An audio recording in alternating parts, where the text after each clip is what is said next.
Hey everyone, welcome back to पढ़ाई की टंकी। तो गाइज आज मैं आ गई हूँ पहली बार पढ़ाई की टंकी पर लेकर सोशियोलॉजी का चैप्टर नंबर 1। आज हम करेंगे सोशियोलॉजी एंड सोसाइटी का पार्ट 1, जो कि काफ़ी इम्पोर्टेंट है आपके क्लास 11th ह्यूमैनिटीज़ में। So guys, let's get into the video.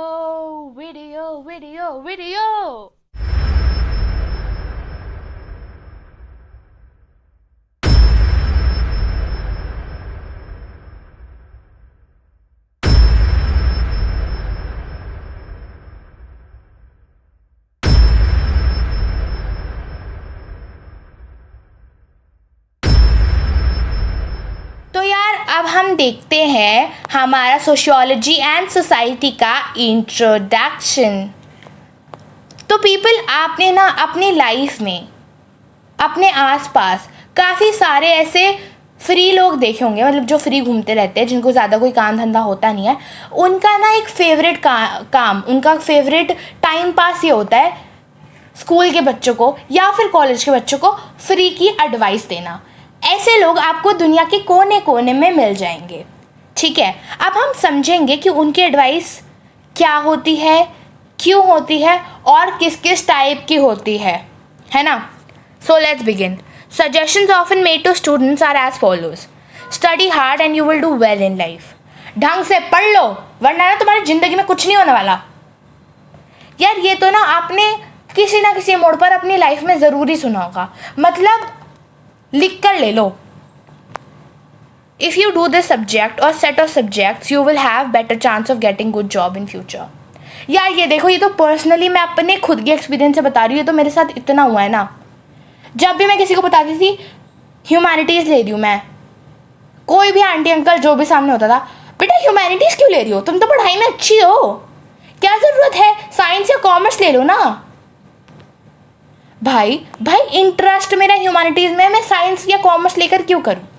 But यार देखो, उनका मानना ये था कि ना साइंस जो जॉब मार्केट है हमारी, उसमें सबसे ज़्यादा जॉब अपॉर्चुनिटीज़ है साइंस में। उसके बाद मीडियोकर लेवल की जॉब जो है वो कॉमर्स में है। और ह्यूमैनिटीज़ में अगर किसी का करियर बन जाए ना, वो तो भाई तुक्के से बना है, तुक्के से। ठीक है, एज अ बॉय और as a girl you should not choose the subjects. आपने देखा होगा कि काफ़ी बार, मोस्ट ऑफ द टाइम, लड़कों को ना इनकरेज किया नहीं जाता कि वो किसी कुकिंग फील्ड में जाएं या फिर वो शेफ़ बन जाएं। और सिमिलरली लड़कियों को इनकरेज नहीं करा जाता या फिर लड़कियों को अलाउ नहीं करा जाता कि वो किसी स्पोर्ट्स फील्ड में चली जाएं। इन जनरल मैं बात कर रही हूँ। ठीक है, your family needs you to get a job soon, so why choose a professional that needs time. यार अब जो सारे यूपीएससी वाले स्टूडेंट्स हैं ना, वो ये बैठकर यहाँ पर यही सोच रहे होंगे, यार hashtag relatable man, hashtag relatable. तो यार देखो, हाँ ये होता है रिलेटेबल, दैट्स बिकॉज तुम्हारे साथ भी होता है, क्योंकि तुम अपना यूपीएससी की पढ़ाई कर रहे हो, तो तुम ऑब्वियसली ना अपनी अर्निंग तो कहीं नहीं कर नहीं पा रहे होगे, और अगर कर भी पा रहे होगे तो एटलीस्ट इतनी नहीं होगी कि वो तुम अपनी फैमिली का खर्चा भी उठा सको और अपना खर्चा भी उठा सको, है ना। अगर अपनी फैमिली में से तुम एक कमाने वाले हो तो तुम्हारे घर वालों को और हमारे शुभ चिंतकों को, फ्री की एडवाइस देने वालों को मिर्ची तो लगेगी, और वो ये भी बोलेंगे कि बेटा इतना लंबा क्यों वेट कर रहे हो, तुम जल्दी से कोई ऐसी ढंग की सी जॉब चुनो और पैसे कमाना शुरू कर दो, है ना। तो ये होता है। अब हम देखते हैं कि एक अच्छी जॉब का, what is a good job, इसका क्राइटेरिया क्या होता है बेसिकली। तो यार तुम ना एक बात दिमाग में बिठा लो, और वो बात ये है कि हर सोसाइटी का ना अलग अलग नोशंस होते हैं अबाउट दिस गुड जॉब, अच्छी नौकरी, है ना। कईयों के लिए पैसा होता है, कईयों के लिए रिस्पेक्ट होती है, तो किसी के लिए सोशल रिकग्निशन होती है, या फिर जो अपने मस्त मौले लोग होते हैं ना, उनके लिए ना इंडिविजुअल सेटिस्फैक्शन। मतलब मेरे लिए तो भाई अच्छी जॉब वो है जिसमें मेरे को मौज आ रही है ना। अब देखो, तुम सोच रहे हो कि यार सोशल रिकग्निशन क्या होती है, बाकी सब तो चलो समझ में आ गया। फॉर एग्जाम्पल आप एक एनजीओ वर्कर हो, ठीक है, और तुमने काफ़ी कुछ अच्छे काम करे, तो यार मीडिया आके तुम्हारा इंटरव्यू लेगी, हर अखबार में, हर न्यूज़पेपर में तुम्हारी फ़ोटो छपेगी, तो उससे लोग तुम्हें जानेंगे, लोग तुम्हें पहचानेंगे, तुम्हारा जो दर्जा है ना समाज में वो ऊपर उठ जाएगा, ठीक है। और रिस्पेक्ट भी वैसे ही है। फॉर एग्जांपल अगर तुम एक आईएएस ऑफिसर बनते हो इन फ्यूचर, ठीक है, तो भाई लोग तुम्हें ना कॉल करेंगे, वो भाई यार ये काम करवा दो, है ना। तो उससे क्या रिस्पेक्ट मिल रही है। और वो ऐसा क्यों कह पा रहे, क्योंकि तुम्हारी बहुत रिस्पेक्ट है। अगर तुम एक बार बोलोगे वो काम हो जाएगा, ठीक है। हालांकि आईएएस की नौकरी में पैसा भी अच्छा खासा होता है, बट काफ़ी जगह ये होता है, फॉर एग्जांपल कहीं पर पोस्ट इतनी हाई ना हो, लेकिन तुम्हारा पोजीशन ऐसी है कि भाई अगर तुम एक बार किसी को काम बोलोगे ना, वो मना नहीं कर सकता, ठीक है। या फिर अगर तुम अपने क्लाइंट्स को कुछ कहोगे, तुम्हारा रुतबा ऐसा है कि कोई तुम्हें मना नहीं कर सकता, ठीक है। अब ना तुम एक और बात समझो कि यार किसी भी काम के लिए ना तुम्हारे इंडिविजुअल एफर्ट्स बहुत मैटर करते हैं, सबसे ज़्यादा मैटर करते हैं, बट इससे ज़्यादा तुम्हारे जो सोसाइटल फैक्टर्स हैं ना वो भी बहुत ज़्यादा मैटर करते हैं। अब हम उन कुछ एग्जाम्पल्स को पढ़ेंगे। A student must study hard to do well, but how well a student does is structured by a whole set of societal factors. एक बच्चा कितनी शिद्दत से पढ़ाई करता है उसके लिए ना काफ़ी सारे सोसाइटल फैक्टर्स डिपेंडेंट होते हैं। फॉर एग्जाम्पल मेरा जो स्कूल है ना वो इतना ज़्यादा पढ़ाता है, मतलब बहुत ज़्यादा पढ़ाता है। एनसीईआरटी से भी, लखमीर सिंह से भी, आरएस अग्रवाल से भी, आरटी शर्मा से भी, है ना। लेकिन वहीं पर मेरी एक फ्रेंड का स्कूल है जो एनसीईआरटी भी ढंग से नहीं करवाता। तो यार इस केस में ना मैं तो भाई अगर आरडी के, आरएस के 2-3 सवाल भी कर लूँगी ना और एनसीईआरटी अच्छे से कर लूँगी तो वो बहुत ज़्यादा है कंपेयर टू माई फ्रेंड जिसने एनसीईआरटी भी ढंग से नहीं करी है ना। तो ये होते हैं स्टडी हार्ड वाले सोसाइटल फैक्टर्स। भाई देखो मैंने तो बहुत मेहनत से अपना एनसीईआरटी और थोड़े से क्वेश्चंस आरएस से भी कर लिए, ठीक है। और उसने सोचो उसके स्कूल में ढंग से एनसीईआरटी पढ़ाई नहीं जा रही, तब भी उसने पूरी एनसीईआरटी कवर कर ली। दोनों अपनी तरह से हार्ड वर्क तो कर ही रहे हैं ना यार, लेकिन कुछ चीज़ें उनके सोसाइटल फैक्टर्स पे भी डिपेंड करती हैं, ठीक है। अब हम जॉब मार्केट की बात करते हैं। Job market is defined by the needs of the economy. The needs of the economy are again determined by political and economic policies. अब यार देखो यहाँ पर क्या सीन है कि ना आपका जॉब मार्केट में ये कैसे नोशन बना कि साइंस में ज़्यादा है, कॉमर्स में थोड़ा सा कम है और ह्यूमैनिटीज़ में है नहीं। ये काफ़ी हद तक ना हमारी पॉलिसीज़ से, हमारी पॉलिटिकल पॉलिसीज़ से और इकोनॉमिकल पॉलिसीज़ से। क्योंकि यार देखो हर बार मैनिफेस्टो में हम हेल्थ केयर की बात करते हैं, हम नहीं, हमारे पॉलिटिकल लीडर्स मैनिफेस्टो की बात करते हैं जिसमें हेल्थ केयर की बात ज़रूर होती है। तो इससे लोगों के दिमाग में एक चीज़ बैठी हुई है कि भाई कुछ चले ना चले, कोई और स्ट्रीम, कोई और फील्ड चले ना चले, हेल्थ केयर वाला सेक्टर तो हमेशा ही चलेगा क्योंकि बहुत इम्पॉर्टेंट है। तो इसलिए उनको लगा कि साइंस एक बहुत अच्छी स्ट्रीम है। लेकिन अब कोई ऐसा वो लेकर आते हैं कि भाई हेल्थ केयर के साथ साथ हम मैन्युफैक्चरिंग इंडस्ट्रीज़ पे भी थोड़ा ध्यान देंगे, ठीक है। उसके ऊपर बहुत ज़्यादा पॉलिसीज़ बनने लगी तो लोगों को स्कोप कहाँ दिखेगा, मैन्युफैक्चरिंग इंडस्ट्रीज़ में। तो बच्चे जो हैं वो ज़्यादा से ज़्यादा उस फील्ड की तरफ अट्रैक्ट होंगे, है ना। तो इससे देखो हमारी जॉब मार्केट कैसे डिफाइन हुई, जितने भी हमने हमारी इकॉनमी है उसके हिसाब से हमने इकोनॉमिक पॉलिसीज़ बनाई कि इससे और कैसे इसको ग्रोथ कर सकते हैं या बेटर कैसे कर सकते हैं, तो वो सब चीज़ें, ठीक है। अब तुम एक और चीज़ देखो, या तुम्हारी प्रॉब्लम कि तुम्हें 10th के बाद कोई सब्जेक्ट चूज़ करना है, ठीक है, लेकिन तुम सोचो तो वो एक्चुअल में वो प्रॉब्लम सिर्फ तुम्हारी नहीं है, वो प्रॉब्लम तुम्हारी भी है और तुम जैसे लाखों करोड़ों बच्चों की भी है। तो तुम्हारी personal problem is also a public issue. आजकल कितनी सारी अवेयरनेस चल रही है इस बात पर कि भाई बच्चों को अपनी मनपसंद स्ट्रीम लेने दो, जिसमें उनका मन है उनको वही लेने दो। या फिर आजकल इतनी सारी करियर काउंसलिंग चल रही हैं कि भाई बच्चों को समझाने के लिए कि कौन सी स्ट्रीम उनके लिए सबसे बेस्ट है, या उनको समझाने के लिए कि कौन सी स्ट्रीम उनके लिए बेस्ट है, कौन सी स्ट्रीम उनके लिए गलत है। तो तुम्हारी पर्सनल प्रॉब्लम जो है उसका एक पब्लिक इशू से क्या रिलेशन है वो भी हम सोशियोलॉजी में देखते हैं। Now we will study some themes of sociology. अब ना इसमें कुछ थीम्स हैं, हम वो पढ़ते हैं। पहली theme, relationship between a personal and a public issue, जैसा कि हमने अभी कुछ पिछली स्लाइड्स में देखा, ठीक है। The social esteem that a particular kind of job has or does not have for an individual depends on the culture of his or her society. Therefore, second theme we have is how the individual in modern time belong to more than one society and how societies are unequal.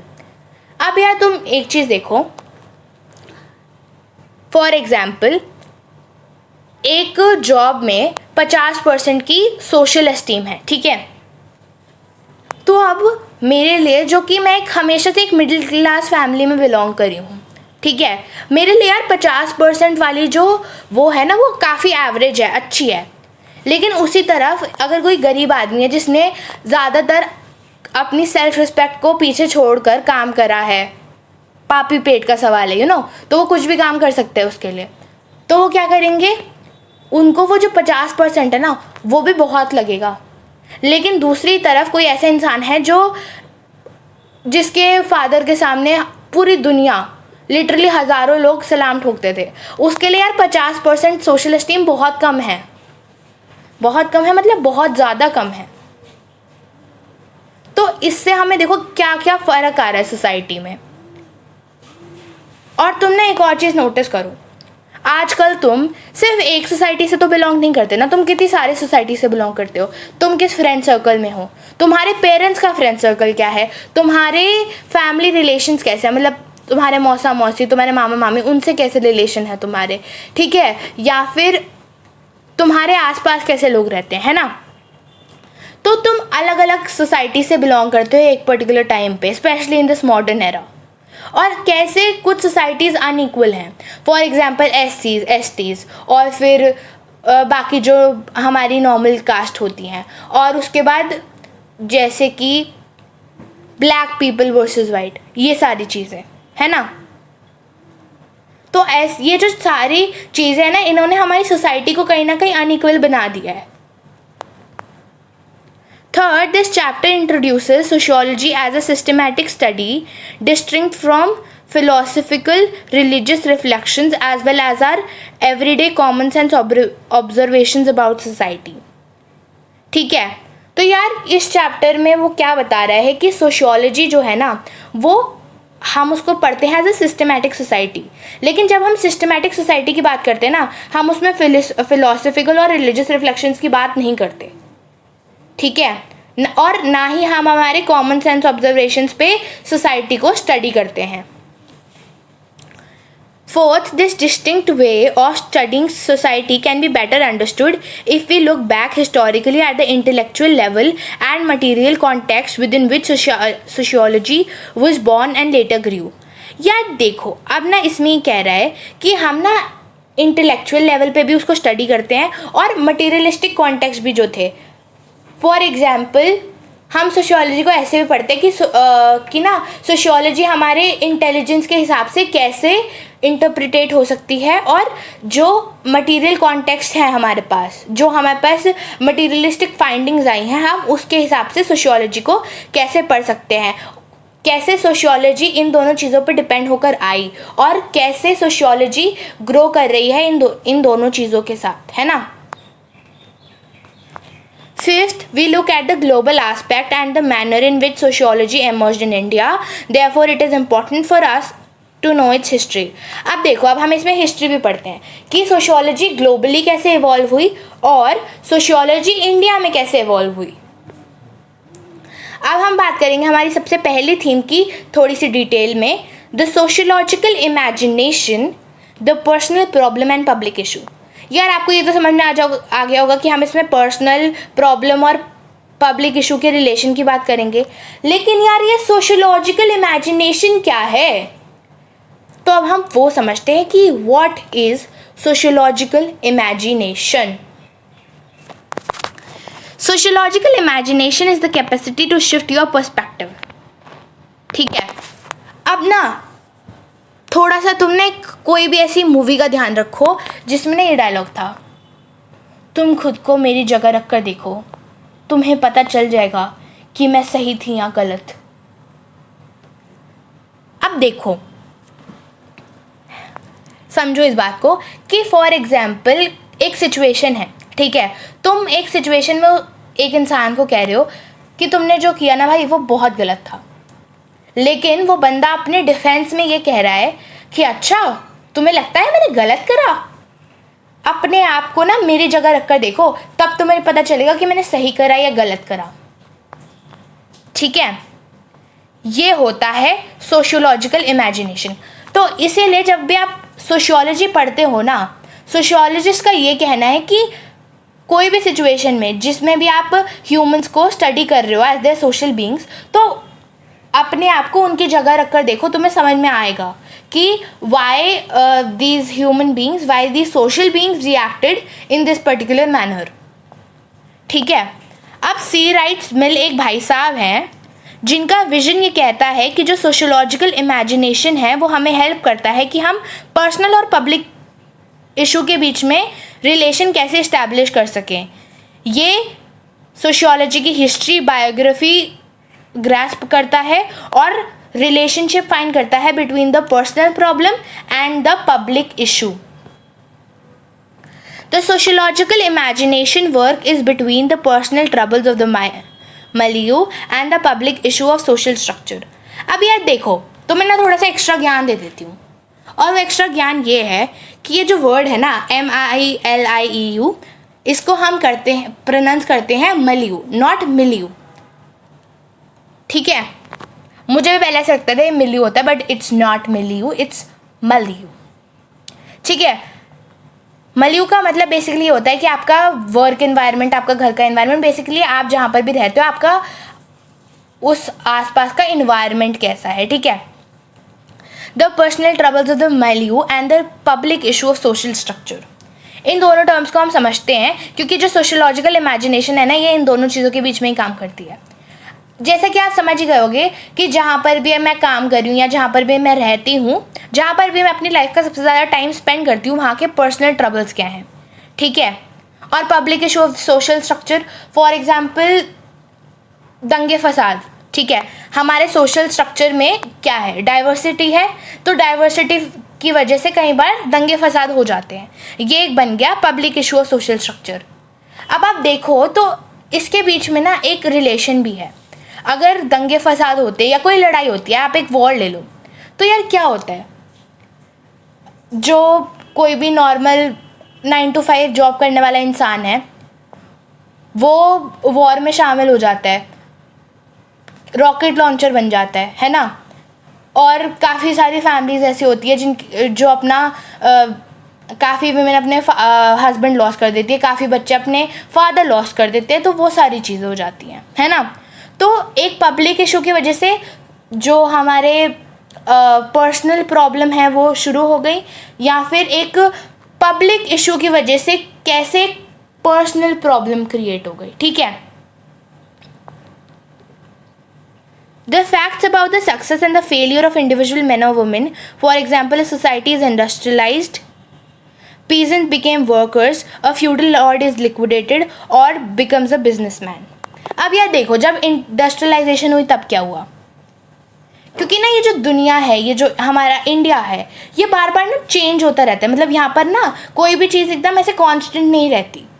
जैसे industrialisation आई तो कितनी सारी चीज़ें change हो गई।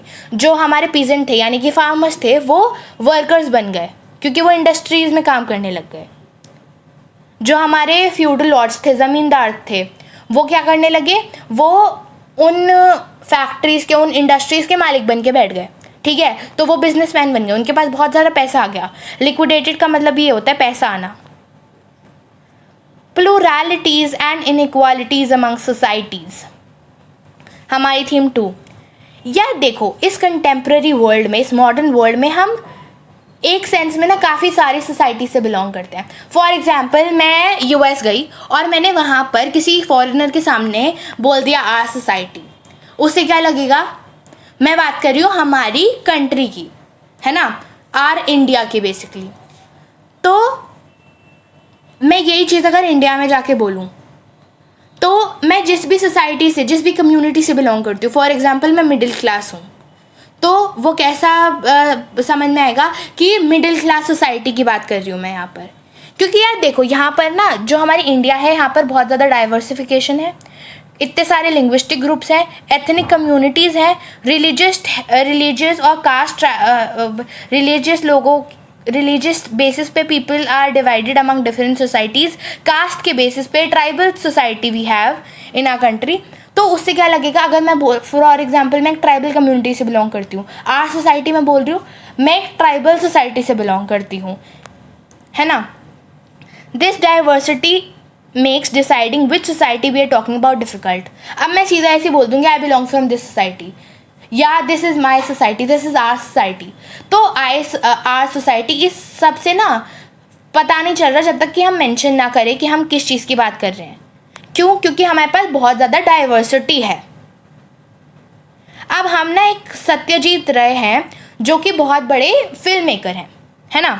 तो अब वो एक बार ऐसी सोचते कि यार मैं इंडिया को या इस दुनिया को कैसे दिखाऊं अपनी मूवी में, या तो मैं इसको ऐसा दिखाऊं कि हम एक गांव में हैं जहाँ पर एक बोटमैन है जो कि गाना गा रहा है, गाय चर रही हैं, इस मतलब ग्रास है वहाँ पर गाय चर रही है। तो ऐसी चीज़ें वहाँ पर एक रोमांटिक अगर वो स्टोरी दिखाएं तो ठीक है। या फिर वो सोच रहे हैं कि मैं सालों साल पीछे चले जाऊं और बताऊं कि कैसे लड़ाइयाँ हुई थी, कैसे भाइयों ने भाइयों का खून कर दिया था। या फिर मैं आज की ही बात करूं जहाँ पर एक सिटी है जहाँ पर लोग अपने कामों में बहुत बिजी हैं और मैं वहाँ का कुछ दिखाऊं, कि वहाँ का वो दिखाऊं, वहाँ की कोई स्टोरी दिखाऊं, ठीक है। अब सोशियोलॉजिस्ट जो हैं उनका कहना कुछ अलग था। जो सत्यजीत रे थे इन्होंने एक बहुत ही रोमांटिक सा, बहुत सुंदर सा इंटरप्रिटेशन करा हमारी सोसाइटी का, ठीक है। लेकिन जो सोशियोलॉजिस्ट हैं अगर आप उनके पर्सपेक्टिव से देखो तो वो क्या देखेंगे कि अच्छा गांव की बात हो रही, गांव में होते दलित। अब वो सोच रहे थे इस हिसाब से कि एक दलित के साथ कैसा व्यवहार होता है। दलित के साथ उन्होंने बताया कि दलित के साथ ऐसा व्यवहार होता है कि अगर वो चाय पीने भी टपरी पे चले गए तो वो इस बेसिस पे जज्ड होंगे कि वो एक दलित है, और हो सकता है उन्हें वो चाय भी ना मिले, या फिर वो किसी भी जगह पे जाएंगे तो वो इसी चीज़ के ऊपर जज होंगे कि वो एक दलित है। तो बेसिकली उनका कहना ये था कि अगर तुम विलेज की बात करोगे तो वहाँ की जो माहौल है, वहाँ का माहौल इतना रोमांटिक नहीं होता, इतना सुंदर नहीं होता, इतना कामिंग और रिलैक्सिंग नहीं होता। अब देखो इसी फोटो में तुम देख लो, एक फोटो में भूखमरी से दुनिया मर रही है और दूसरी ही तरफ इंडिया जो कि इंडिया है वो रैंक कर रही है amongst the 10 obese countries in the world, है ना। एक तरफ तो लोग इस वजह से परेशान है कि उनको खाना नहीं मिल रहा है, और दूसरी तरफ लोग इस वजह से परेशान हैं कि उनका वज़न बहुत ज़्यादा बढ़ गया है। वो मोटापे की वजह से परेशान है, मोटापे की वजह से जो उनको हेल्थ हज़ार्डस डिजीज़ हो रहा है वो उस वजह से परेशान है। एक तरफ लोग इससे परेशान है कि हम भूखमरी से मर रहे हैं, तो एक तरफ लोग ज़्यादा खाना मिलने से परेशान है। तो गाइस इसी के साथ ख़त्म होता है हमारा पार्ट 1। तो यार अब मिलते हैं पार्ट 2 में, और हाँ पार्ट 2 के लिए चैनल को सब्सक्राइब कर देना, वरना तुम्हारे पास पार्ट 2 का अपडेट नहीं आएगा। उसमें तेरा घाटा मेरा कुछ नहीं जाता। और हाँ जाने से पहले वीडियो को लाइक कर देना, अपने दोस्तों के साथ शेयर कर देना, नीचे कमेंट करके बता देना वीडियो कैसी लगी। और हाँ अगर टाइम मिले तो इस वेब को भी देख लेना, मेरे को बड़ा इंटरेस्टिंग लगा तो मैंने यहाँ लगा दिया। और हाँ thanks for watching, bye, meet you in the next video.